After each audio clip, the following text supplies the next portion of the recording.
Suara nyaring kentongan yang dipukul berulang-ulang berhasil memecahkan keheningan malam di seluruh pelosok desa. Warga yang mendengar sontak langsung terbangun. Sebagian besar langsung keluar dan menghampiri sumber suara. Sedangkan yang lain hanya berani mengintip dari pintu dan jendela rumah masing-masing. Meski rasa penasaran menggelayuti, namun anak-anak dan wanita yang mengetahui kodratnya tetap berada di balik rumah. Pasalnya, malam tak pernah ramah bagi mereka. Kaum wanita dan anak-anak yang memang menghuni pulau kecil ini. "Ada apa ini, ada apa?" tanya salah satu warga yang menghampiri si pemukul kentongan. "Di sana, di belakang kebun Pak Rahman," sahutnya yang sedikit tergagap. "Ada apa di belakang kebun Pak Rahman?" Ada mayat wanita." "Astagfirullahaladzim," ucap warga yang mengerumuni dan hampir secara bersamaan. "Ya sudah, mari kita ke sana." Sesampainya di tempat kejadian, ternyata ada beberapa warga lain yang sudah mengerumuni dengan mengandalkan cahaya seadanya dari obor yang dibawa oleh mereka. Mereka yang baru datang pun lalu mendekat, berusaha melihat siapa sosok mayat yang tergeletak ini. Tak lama kemudian, seorang pria parubaya yang masih mengenakan sarung datang mendekat, mencoba menembus kerumunan. Beberapa warga yang mengetahui bergegas menyuruh yang lain untuk segera memberikan jalan. "Astagfirullahaladzim, bagaimana ini bisa terjadi?" tanya pria tua itu yang diketahui ternyata sang kepala desa. "Kami tidak tahu, Pak. Si Ongki yang menemukannya saat mencari kodok di kebun katanya." "Iya, Pak, saya juga nggak tahu. Tiba-tiba saya kesandung mayat ini begitu saja, Pak," jawab Ongki si pemuda kurus dengan ekspresi ngeri. Pak Kades semakin mendekat untuk mengamati si mayat. "Ini bukannya Ibu Siti, istri Pak Bang? Sudah dipanggil suaminya?" Sudah, Pak. Mungkin sedang dalam perjalanan," sahut si pemukul kentongan. Tak lama berselang setelah kedatangan Pak Kades, para warga dikejutkan kembali karena sebuah suara lain yang cukup lantang. Suara memohon diberikan jalan untuk menembus kerumunan. Lalu tampaklah seorang pria berusia sekitar 30 tahunan dengan wajah yang kusut, memandang tak percaya akan apa yang dilihatnya. Ia melihat tubuh orang yang sangat dicintainya tergeletak begitu saja dengan kondisi yang cukup mengenaskan. Matanya terbelalak dan tubuh yang sudah berubah menjadi pucat. Perutnya masih membuncit, namun di selangkangan kakinya menempel cairan darah yang sudah mengering dan bercampur dengan tanah. Bang berteriak histeris dan langsung memeluk tubuh kaku istrinya itu. Warga yang mengerumuni hanya bisa memandang iba sekaligus ngeri akan apa yang terjadi. Lalu beberapa di antaranya mulai berbisik satu sama lain. Terdengar samar namun terus disebut berulang-ulang. "Pontianak, Pontianak, Pontianak," ucap warga tersebut. Desa itu sangat gelap. Penerangan satu-satunya hanya mengandalkan lampu setir atau lampu patromak. Karena di Pulau Buayan saat itu masih belum mendapatkan aliran listrik sebagai penerangan.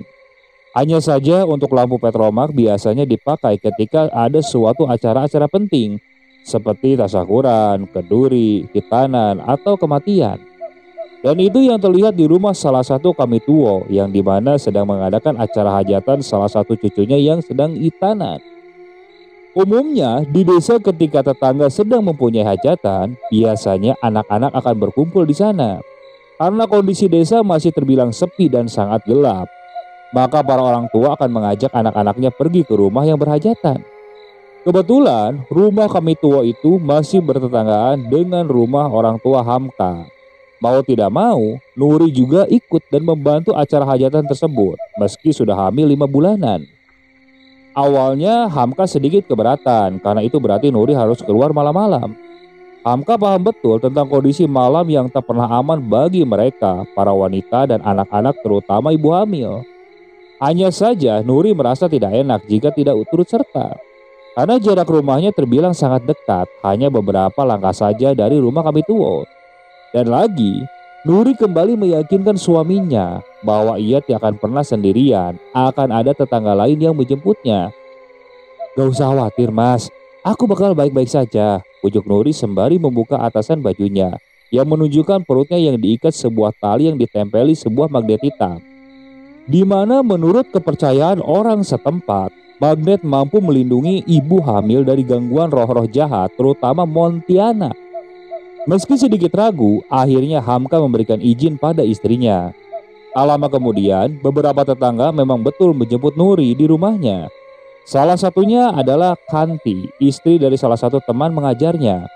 Usia Kanti ini 5 tahun lebih tua dari Nuri, namun parasnya tampak begitu muda, bahkan terlihat sebaya dengan Nuri. Kanti memiliki paras ayu nan elok, pantas saja Hari begitu tergila-gila padanya. Meskipun belum juga dikaruniai anak selama 4 tahun pernikahannya. Ya, mungkin hal itu juga yang membuat Kanti sangat menyukai anak-anak dan begitu perhatian jika ada ibu-ibu hamil. "Aku titip Nuri ya Mbak," pesan Hamka. Kanti mengangguk dan tersenyum manis pada Hamka. Tepat saat mereka membalikan badan dan mereka mulai berjalan menjauh. Nah, di situ Hamka mencium ada aroma bau bunga yang cukup menyengat. Aroma bunga yang cukup menyengat itu selalu muncul di tiap kehadiran Kanti, istrinya Hari. Sebenarnya sudah sejak lama Hamka merasa ganjil dengan hal tersebut.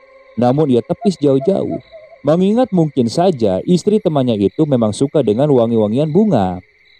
Beberapa kali Kanti mengelus-ngelus perutnya Nuri yang sedikit membuncit dengan antusias. "Kapan ya Nur aku bisa hamil kayak kamu?" peluk Kanti.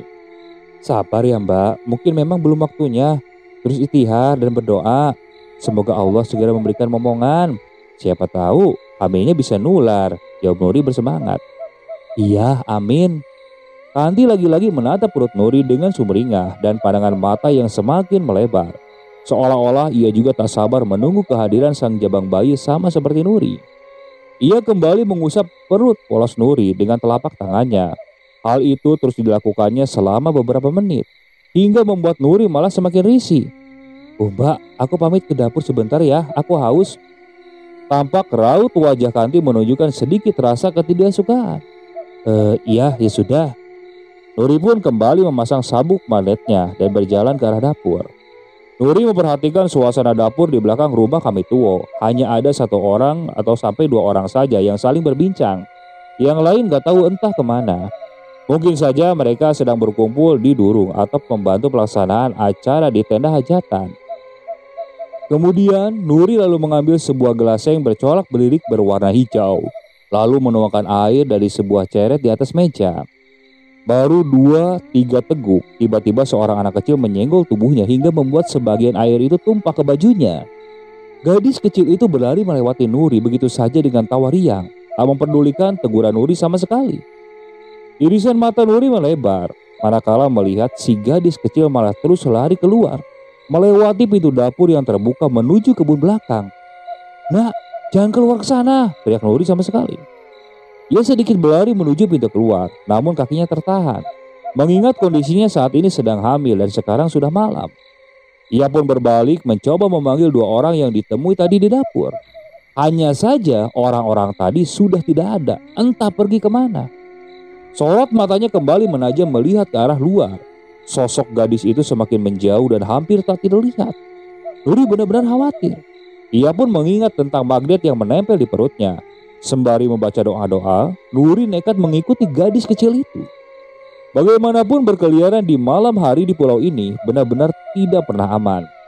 Bermodalkan lampu petromak yang menempel di salah satu bilik dapur, ia pun berjalan cepat menyusul keberadaan gadis kecil itu di kebun belakang. Langkah kaki Nuri tampak kesulitan melewati jalan kebun belakang Kamituo. Pandangan matanya terbatas karena gelapnya malam. Sedangkan pencahayaan petromak tak begitu banyak membantu. Beberapa kali kakinya itu tersandung oleh batu-batuan yang mencuat, ranting-ranting, bahkan akar pepohonan. Suara binatang-binatang malam juga saling bersautan, namun itu tidak pernah menyurutkan tekadnya Nuri. Ya, meskipun di dalam hatinya masih ada rasa takut juga. Nuri mulai menatap sekeliling dengan jeli, berharap bisa segera menemukan keberadaan gadis kecil itu. Sayup-sayup ia kembali mendengar suara tawa anak kecil. Nuri mulai menajamkan pendengarannya. Lalu dia mengikuti arah tawa itu berada. Hingga tibalah dia di sebuah lahan tanpa rimbunan pepohonan. Hanya menyisakan sebuah pohon beringin yang ukurannya cukup besar. Akhirnya Nuri berhasil menemukannya. Dia pun tersenyum lega. Gadis kecil itu tampak berlari-lari kecil. Namun, senyum itu hanya bertahan sesaat. Mulut Nuri mengatup rapat, manakala matanya menangkap sosok lain yang sedang duduk di sebuah batu di bawah pohon beringin. Gadis kecil itu berlari menghampiri sosok tersebut. Seorang wanita berambut panjang menyapai tanah dengan baju terusan berwarna putih kusam. Ia sedang duduk bertekuk. Wanita itu menyambut si gadis kecil dengan wajah pucat yang mengerikan, sembari menatap Nuri yang tajam. Nuri saat itu, ia benar-benar menyesali kebodohannya. Bagaimana bisa ia terhipnotis dan dengan mudah mengikuti gadis kecil itu tanpa curiga? Dalam batinnya, dia berkata, "Montianak, Montianak." Gadis kecil itu tampak memeluk sembari menyandarkan kepalanya di atas pangkuan si wanita berambut panjang itu. Hingga akhirnya, ia membalikkan badannya dan menatap Nuri dengan bola mata yang sudah menghilang. Nuri tercekat hingga mundur beberapa langkah. Lalu terdengar tawa mencekam dari si wanita pucat berambut panjang itu. Suara tawanya begitu melengking dengan intonasi cepat, menggema jelas di telinga Nuri. Nuri segera membalikkan badan dan berlari sejauh mungkin. Bukan hal yang mudah berlarian di area kebun yang penuh dengan semak belukar dan pepohonan. Selain dari penglihatan yang terbatas karena gelap, kakinya pun harus direlakan tersandung dan tersangkut beberapa kali. Petromak terlalu membantu penerangan karena warna cahayanya yang temaram. Nuri mulai kehabisan napas karena terus berlari. Apalagi dalam kondisi hamil seperti ini. Sesekali ia menoleh dan sekelebat bayangan putih tampak terbang mengejar dari arah belakang, melewati tingginya pepohonan sembari mengeluarkan tawa melengking yang tak kunjung berhenti. Selanjutnya, Nuri tak berani lagi menoleh. Pandangannya lurus ke arah depan. Sebisa mungkin ia fokus mencari jalan pulang menuju rumah Kabituo. Namun sesuatu berhasil menarik pergelangan kakinya hingga ia terjatuh. Untunglah Nuri berhasil bertahan, hingga ia hanya terjerembab dengan posisi lutut yang menahan tubuh dan perutnya tak sampai terhempas ke tanah. Nuri terus menghafalkan doa dari mulutnya tanpa henti. Tangan yang mencengkram kaki Nuri itu terlepas. Nuri kembali bangun dan berlari. Tak lama kemudian, retina matanya menangkap suatu cahaya dan suara keramaian. Itu rumah Kabituo. Namun, lagi-lagi sesuatu yang kuat berhasil mencengkram kaki dan menyeret Nuri beberapa meter ke dalam kebun. Nuri terbaring di atas tanah, keringat dingin sudah membasahi seluruh tubuhnya. Nuri melihatnya. Montianak itu berjongkok tepat di atasnya. Wajahnya yang begitu pucat dengan bola mata berwarna hitam pekat. Montianak itu menyeringai dan mengeluarkan tawa mengerikan tepat di depan wajah Nuri. Nuri yang mulai kehabisan napas tak punya tenaga lagi untuk bergerak. Jantungnya berdebar cukup hebat saat melihat tangan dan jari-jari panjang yang berkuku tajam itu. Ia mulai mengusap perutnya secara perlahan. Jangan anakku, jangan anakku, ucap Nuri seperti itu. Ya Allah, tolong ya Allah, tolong. Perlahan, Nuri mulai merasakan sesuatu berusaha melesak masuk ke alat vitalnya. Lalu Nuri menjerit keras, ia merasakan kesakitan yang luar biasa. Nuri, Nuri. Seseorang memanggilnya dari kejauhan, tepat di saat ia tak merasakan kesakitan lagi. Nuri sempat mendengar sekilas, hanya saja tenaganya sudah benar-benar habis. Lalu sekelilingnya berubah menjadi gelap. Malam itu, Kanti berhasil menemukan Nuri yang sudah tak sadarkan diri dan tergeletak di kebun belakang tak jauh dari dapur milik Kabituo.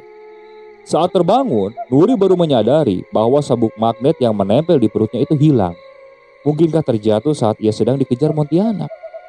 Sejak kejadian tersebut, Hamka benar-benar protektif menjaga Nuri. Bahkan di atas pukul 5 sore, Nuri sudah tak diperbolehkan untuk keluar rumah. Pasalnya Hamka tahu apa yang akan terjadi. Salah satu Montianak berhasil menandainya. Montianak yang berada di Pulau Boyan kala itu terkenal akan keganasannya. Apalagi listrik masih belum menyentuh desa, bahkan seluruh pulau sama sekali. Hamka tampak berkeliling di sekitar rumah, menanamkan sesuatu bahkan menancapkan beberapa pasak di beberapa penjuru rumah. Meski rumah kala itu sudah ditanami tumbal penjagaan dari dulu, namun hal itu belum membuatnya yakin sepenuhnya.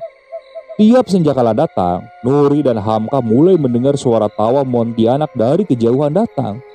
Semakin malam, semakin lantang, seolah-olah suara itu mengelilingi rumah tersebut.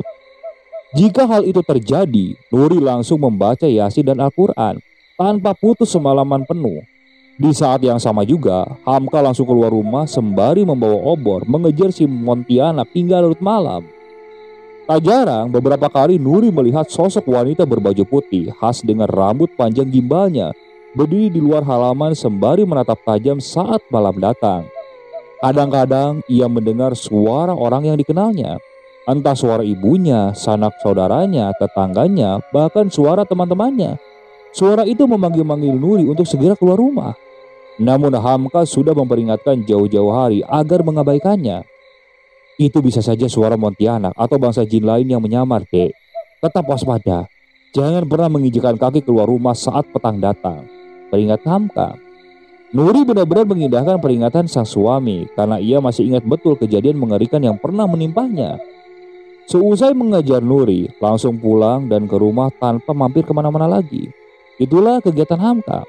Kecuali memang jika ada sesuatu yang sangat mendesak, ia akan meminta orang-orang terdekat untuk menemaninya. Kanti adalah salah satu orang yang dengan sukarela sering menemani Nuri. Namun entah kenapa, Hamka ini seperti tidak menyukai keberadaan Kanti yang berada di sekitar istrinya yang sedang hamil. Ada suatu perasaan tak nyaman tiap Hamka berpapasan dengan Kanti. Padahal Kanti begitu baik. Entah apa itu, mungkin naluri saja dan kewaspadaan Hamka yang memang berlebihan. Ikut Bude ke rumah Bu Imah ya, pinta Bu Hartik, kerabat Kanti sekaligus seorang bidan senior di desa. Sekarang, tanya Kanti. Iya sekarang, Ibu Ima mau ngelahirin soalnya, jawab Bude Hartik. Tangan kanannya tampak menjinjing tas kerjanya. Loh, memang Mbak Sumi kemana? Kanti sedikit heran. Biasanya, Mbak Sumilah yang biasa membantu Bude Hartik tiap persalinan. Karena dulu Mbak Sumi seorang dukun bayi juga, jadi Bude Hartik sangat terbantu dengan kemampuannya. Lagi sakit, maklum Melati kan sudah tua. Tapi Kanti nggak ada pengalaman bantu persalinan Bude. Gak apa-apa, nanti Bude kasih arahan sama kamu, sekalian belajar biar tahu proses melahirkan seperti apa. Lagi pula kan, kamu suka anak kecil, kamu juga kan bisa ngemandiin bayi. Iya bisa, tapi ya sudah bagus gitu mah. Sekarang udah gak ada tapi-tapian, yuk ikut Bude sekarang. Ucap bidan Hartik sembari menyeret tangannya Kanti begitu saja. Kanti hanya bisa pasrah mengikuti kemauan Budenya. Saat keluar dari kediaman, ternyata mereka pun sudah ditunggu oleh sebuah mobil pickup berwarna hitam. Di sana ada seorang pria berusia sekitar 40 tahunan tampak keluar lalu membukakan pintu untuk keduanya. Namun tiba-tiba langkah Kanti ini terhenti karena teringat sesuatu. Bude, tapi Kanti kan belum pamit sama Mas Hari. Bude Hartik berdecak. Kamu gak perlu khawatir, tadi Bude sudah nyuruh Parto untuk memberitahukan Hari kalau kamu akan membantu Bude dalam persalinan Ibu Ima malam ini. Kanti menggigit bibirnya. Rasanya dia tak bisa lega kalau belum mendapatkan izin langsung dari suaminya. Kamu mikir apa lagi? Ayo cepetan masuk Ti. Keburu anak Ibu Ima ini brojol. Tadi siang aja Bude cek sudah pembukaan 8. Iya Bude iya, jawab Kanti pasrah. Mobil pun melaju setengah kencang melewati jalan-jalan tanah berbatu yang masih belum beraspal. Membuat pickup yang mereka tumpangi ini berontak ke sana kemari, menyebabkan Kanti dan Bude Hartik berbentur atap mobil untuk kesekian kalinya. Hati-hati toh Pak nyetirnya, peringat Bude Hartik yang tampak sedikit pusing karena terguncang. Maaf Bu, saya kepikiran istri terus sebelum menjemput Bu Hartik. Dia dari tadi sudah berteriak kesakitan, saut Pak Jali yang sedang menyupir. Iya saya paham, tapi keselamatan kita juga penting. Nanti bagaimana bisa menolong persalinan istrimu kalau kita ada apa-apa di jalan? Ya Bu Harti maaf. Kanti menggeleng pelan melihat perseteruan kecil antara Bude dan si supir. Matanya kembali berpaling menembus pemandangan malam desa. Nampak sangat sepi, pintu-pintu rumah sudah tertutup. Bahkan tak dijumpai lagi orang yang berlalu lalang di jalan. Hanya menyisakan cahaya temaram dari lampu-lampu minyak yang dipasang di luar rumah masing-masing. Bahkan penerangan lampu-lampu itu tampak seperti deretan cahaya lilin dari kejauhan. Sisanya hanya keheningan pekat dan kabut yang menyelimuti desa. Padahal masih diperkirakan pukul 8 malam, namun kondisi desa lebih seperti tak berpenghuni pada saat malam tiba. Sayup-sayup suara lolongan anjing dan binatang malam mulai terdengar. Pickup hitam itu kini melaju pelan di jalanan sempit di antara pematang sawah desa yang luas. Tepat saat itu, mata Kanti menatap awas. Ia bisa melihat sekelebat kain-kain putih berterbangan di antara pepohonan. Bahkan dia bisa mendengar suara tawa mereka dengan sangat jelas. Wanita-wanita berwajah seram itu menatap tajam Kanti di antaranya. Kanti terkesiap, namun anehnya dia tidak merasa takut sama sekali. Setengah jam kemudian, sampailah mereka di sebuah rumah setengah panggung yang dikelilingi ladang di kanan kirinya. Jarak antara rumah satu dengan yang lainnya saat itu memang cukup berjauhan. Saat turun dari mobil, Kanti bisa melihat di depan rumah Bu Ima sudah ada beberapa kerabatnya yang menyambut meski tidak banyak. "Ayo Buratik, segera masuk," sambut seorang wanita tua yang ternyata itu adalah ibunya Ibu Ima. Mata wanita tua itu sedikit terkejut dengan kehadiran Kanti di sana. "Loh, Ibu Sumi mana?" "Lagi sakit Biung, maklumlah sudah tua. Makanya saya ajak keponakan saya untuk membantu persalinan kali ini," jelas Ibu Hartik. "Oh ya sudah kalau gitu." Mata biung Ibu Ima sempat melirik Kanti dengan pandangan kurang mengenakan, sehingga membuat Kanti menjadi kikuk.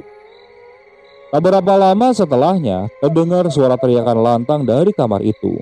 Ibu Ima berusaha sekuat tenaga mengatur napas seperti arahan Ibu Hartik. Kanti beberapa kali mengusap peluh yang sudah membanjiri wajah sembari menahan tubuh Ibu Ima yang setengah terduduk. "Ayo Ibu Ima, dorong, terus. Ini kepala bayinya sudah muncul." Ibu Ima mengejang sekali lagi. Jantung Kanti mulai berdebar kencang saat sudut matanya menangkap kepala bayi kecil yang muncul dengan darah yang bersimbah di sekitarnya. "Terus Bu Ima, ayo, pacu Bude Hartik." Bayi itu sudah terlihat setengah badan. Kanti makin melongok dengan irisan mata yang semakin melebar. Bahkan sempat membiarkan tubuh Ibu Ima menjadi setengah limbung begitu saja. "Kanti, fokus, tetap tahan tubuh Ibu Ima," tegur Bude Hartik. Kanti yang menyadari kecerobohannya kembali memusatkan konsentrasinya menahan tubuh Bu Iman sekali lagi. "Maafkan saya," jawab Kanti lirih. Entah mengapa pikirannya menjadi kacau sekali. Apa mungkin kegugupannya menjadi berlebihan karena membantu proses persalinan untuk pertama kalinya? Ibu Ima kembali berteriak di sisa-sisa tenaga yang terakhir. Lalu terdengar suara tangisan bayi yang lantang membahana di seluruh ruangan. Atas arahan dari Bude Hartik, Kanti kembali merebahkan tubuh Ibu Ima terbaring di kasurnya. Lalu Bude Hartik menyerahkan bayi laki-laki yang masih bersimbah darah itu ke dalam gendongan Kanti. Jantung Kanti masih berdebar kencang saat menerimanya. "Cepat mandikan bayi ini, Ki, biar bisa segera diajanin," perintah Ibu Hartik. "Baik Bude," saut Kanti tersenyum senang. Kanti pun berjalan ke arah kamar mandi dengan bak air hangat yang sudah disiapkan sebelumnya. Bayi itu masih menangis, namun tidak sekencang sebelumnya. Kanti menimang-nimang berusaha menenangkan agar bisa memandikan sang bayi dengan baik. Dan usahanya pun berhasil. Diletakkannya bayi Ibu Imas ini secara perlahan. Namun entah kenapa, Kanti ini merasa sayang jika harus dimandikan sekarang bayi tersebut. Ia tampak menyukai bayi yang masih bersimpah darah tersebut. Darah berbau anyir itu terasa begitu memikat bagi Kanti. Bahkan ia mulai mengendu secara perlahan, menikmati setiap jengkal bau darah yang masih menempel di tubuh bayi itu. Hingga akhirnya sebuah suara kembali menyadarkannya. "Kanti, sudah selesai dimandikan?" tanya Bude Hartik setengah berteriak di depan pintu kamar mandi. Kanti tersadar atas apa yang baru saja dilakukan. Samar ia juga mulai mendengar riuh orang yang mulai ramai di luar ruangan. Iya Bude, tunggu sebentar, bentar lagi selesai," ucap Kanti. Kanti menghela napas penuh sesal. Apa yang sudah kulakukan? Batinnya seperti itu. Beberapa waktu kemudian, tampak langit sedang mendung. Hari saat itu menatap lurus ke jalanan yang ada di depannya. Tak ditemui pejalan lain yang melintas, seolah-olah tak ada siapapun yang melewati jalan tersebut. Matahari seolah fokus dengan jalanan yang ada di depannya, namun tidak dengan pikirannya. Hari terus mengisap rokok tanpa mengeluarkan sepatah kata pun. Bahkan Hamka yang duduk di sampingnya seolah-olah tidak dipedulikan sama sekali. Seolah-olah memang tak pernah ada di sana. Setelah pikirannya cukup lama berkelana, Hari akhirnya mulai membuka suaranya. "Ham, kau tahu apa yang sedang aku pikirkan?" Entahlah, aku tak bisa membaca pikiran orang. Hanya saja aku tahu kau sedang ada masalah," jawab Hamka kemudian. Hari tersenyum pias sembari mengisap rokoknya lagi. Lalu Terdengar suara gemuruh di atas langit, sebuah pertanda akan datangnya badai.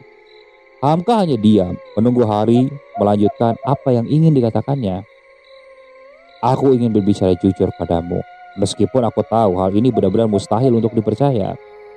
Hamka boleh menangkap firasat yang tidak enak dari arah pembicaraan ini. Apa maksudmu? Begini, apa menurutmu manusia bisa berubah menjadi setan, ya? Apa? Hari mengusap kepalanya kasar. Aku tak tahu harus membicarakan ini dengan siapa. Mungkin hanya kau yang bisa membantuku saat ini. Hamka hanya diam. Ia berusaha bersikap tenang, memberikan pertanda bahwa ia siap mendengar apapun yang akan diceritakan oleh Hari, meskipun rasa penasaran yang kini ada di dalam hatinya. Kanti. Hari tampak sungguh berat mengucapkannya. Kanti. Dia Pontianak. Kening Hamka berkerut seolah meminta penjelasan selanjutnya. Aku tahu, memang ini susah dipercaya. Tapi, lagi-lagi Hari terdiam. Seolah ada sesuatu yang mengganjal di tenggorokannya. Lanjutkan ceritamu, Har. Aku ingin mendengarnya lebih rinci. Sebuah kepingan teka-teki yang entah bagaimana membuat Hamka begitu tertarik untuk tahu peristiwa apa yang sebenarnya terjadi. Hari kembali mengatur napas pelan. Lalu ia menatap Hamka, memberikan gestur tanda mengangguk sebagai tanda siap untuk melanjutkan ceritanya. Pandangan Hari kembali menatap ke arah jalan sepi yang ada di hadapannya. Kepingan ingatan yang masih sangat baru di dalam otaknya. Langit berwarna jingga, mulai menampakkan diri pertanda waktu sore tiba. Seperti biasanya, Hari yang telah selesai melakukan tugas mengajar sebagai guru di madrasah terlihat bersemangat mengayuh sepeda ontelnya. Ia tak sabar ingin menemui sang istri tercinta untuk memberikan kabar baik. Sedikit lelah karena memang harus mengayuh di atas tanah berbatu dengan kondisi jalan yang berbukit-bukit. Tapi itu tak mengendurkan semangatnya sedikit pun. Baru saja salah satu temannya memberikan kabar bahwa istrinya itu tengah hamil setelah menunggu beberapa tahun. Karena memang bantuan dari seorang dukun bayi yang juga memiliki kemampuan terapi agar cepat memiliki keturunan. Ya paling tidak, Hari tidak patah semangat dalam ikhtiarnya. Sungguh ia tidak tega melihat Kanti yang sering dirundung kesedihan saat benar-benar ingin memiliki keturunan. Ingin sekali ia mengajak Kanti berobat ke Jawa, hanya saja tabungannya masih belum cukup. Gajinya hanya seorang guru madrasah terbilang kecil, tidak dibayar tunai. Hanya dibayar dengan upah setumpuk padi yang nanti dijual lagi di pasar dengan harga murah. Untung saja, Hari masih memiliki pendapatan yang lain dari hasil ladang dan kebun pisang peninggalan orang tuanya.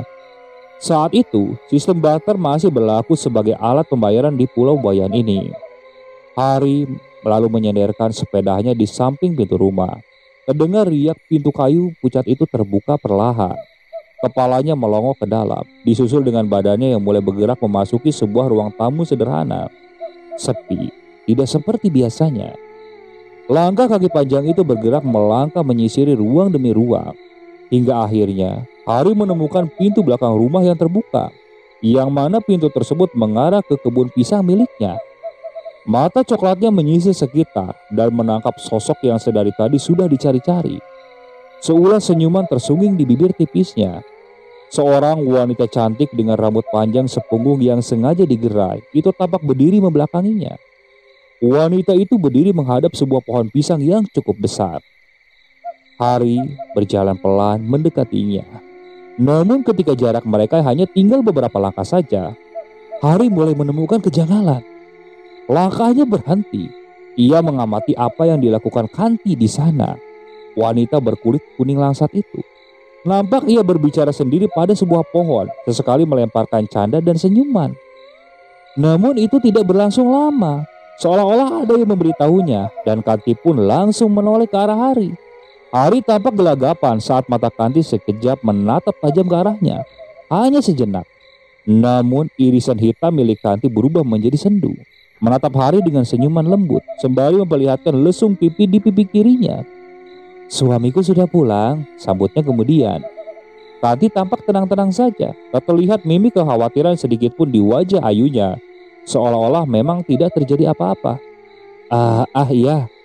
Kau sudah makan? Tanya Kanti sekali lagi. Hari menggeleng kikuk. Kanti menggelengkan kepalanya pelan.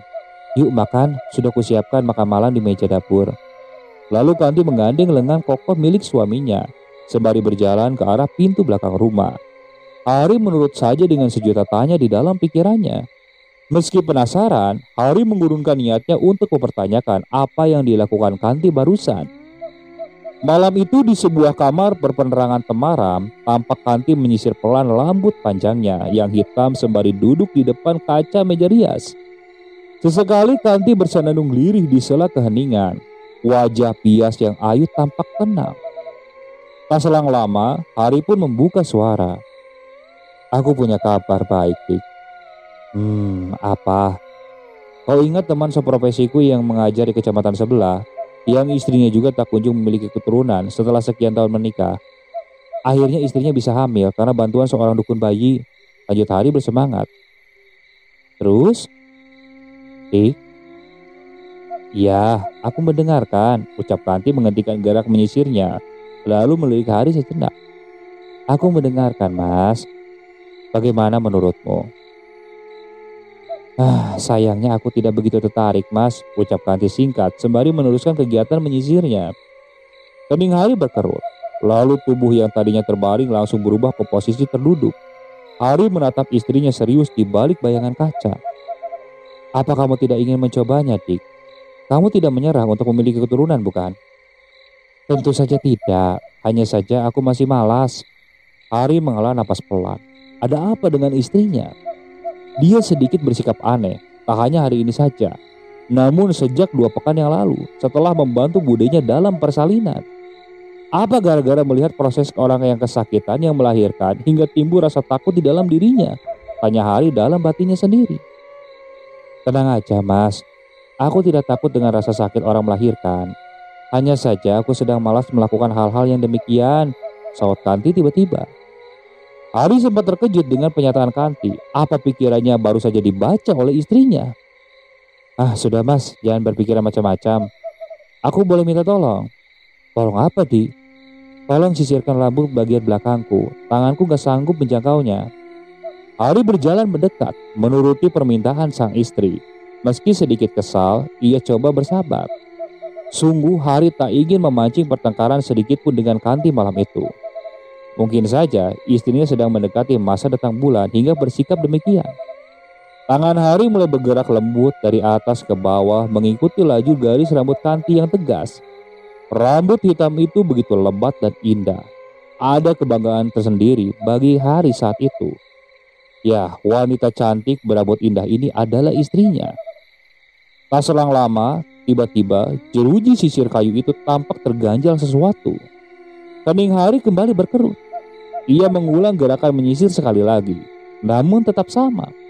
Ujung jeruji itu tampak menyendat sesuatu tepat di ubun-ubun kepala Kanti. Ada apa, Mas? Tanya Kanti dengan tatapan lurus ke arah Hari melalui kacanya. Ini sepertinya tadi sisir ini mengganjal sesuatu. Aku lihat dulu. Kanti hanya terdiam. Lalu Hari menyimak beberapa helai rambutnya. Meski dalam pencahayaan yang remang, iris coklat Hari menatap sesuatu yang ganjil tertanam di ubun-ubun istrinya. Ini apa, Di? Hari meraba-raba benda asing itu, seperti sebuah besi yang keras yang menempel di sana. Aku coba ambil ya. Apa ini sejenis kayu kering yang menempel? Ucap Hari seolah bertanya pada dirinya sendiri. Itu belum sempat Kanti melanjutkan kata-katanya. Jari jemari Hari ini sudah lebih cepat mencabut benda asing tersebut. Tak lama kemudian, di luar terdengar suara langit bergemuruh dan rintik-rintik hujan mulai meramaikan keheningan di luar malam tersebut. Hari kembali menatap benda asing di antara kedua jari telunjuk dan jempol.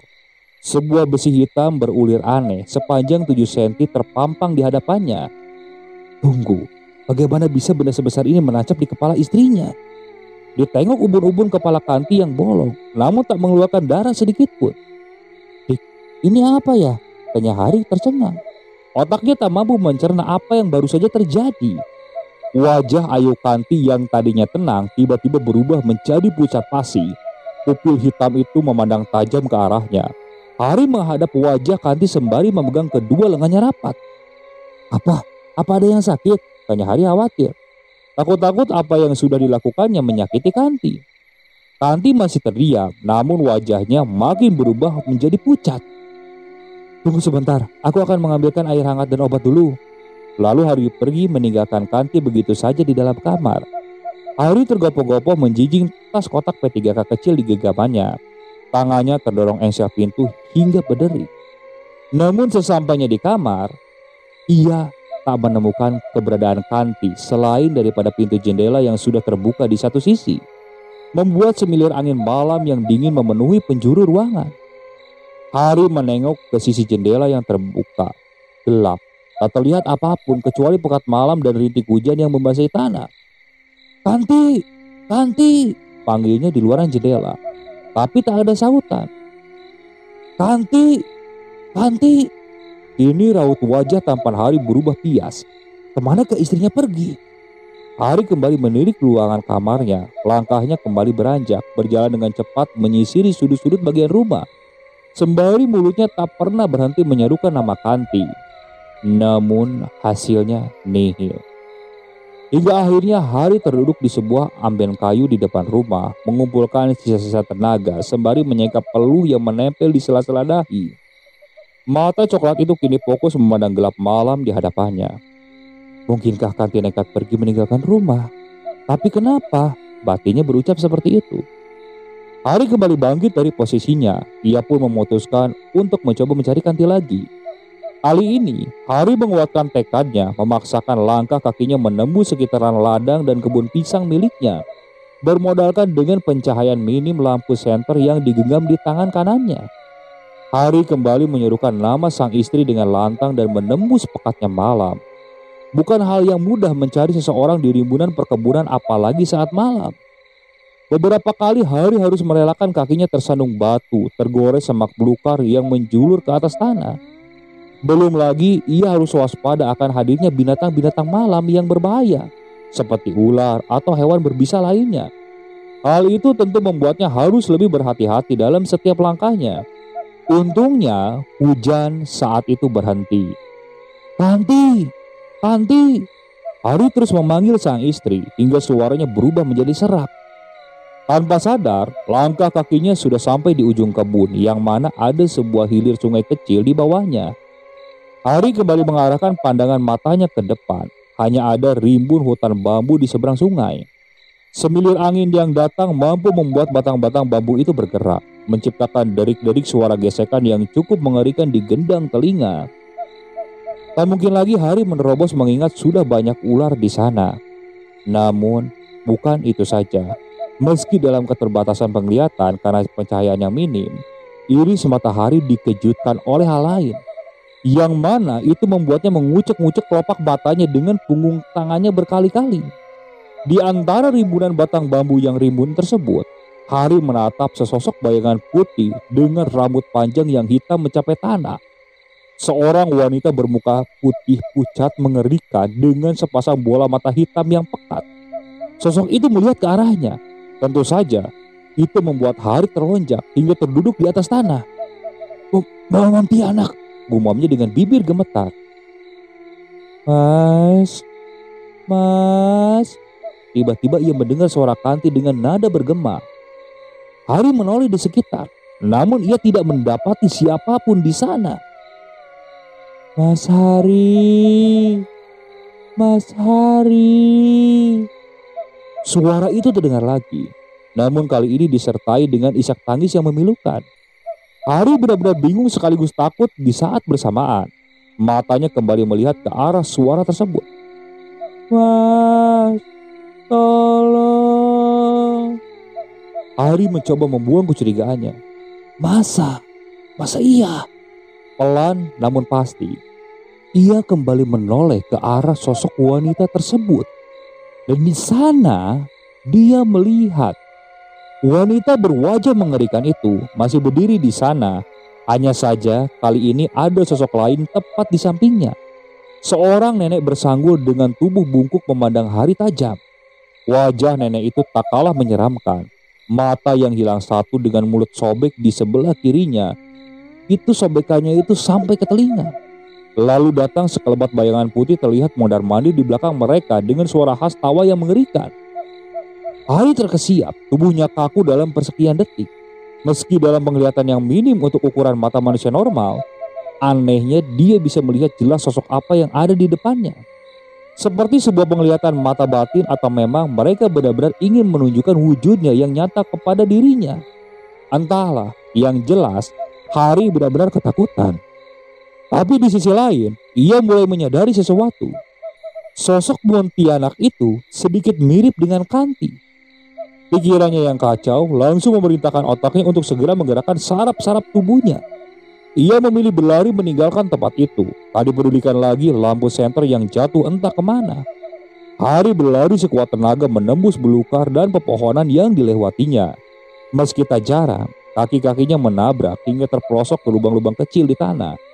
Bahkan matanya mulai bisa beradaptasi dengan malam meski hanya mengandalkan sinar redup dari cahaya bulan. Hari mulai terus berlari hingga akhirnya berhasil kembali ke depan rumahnya.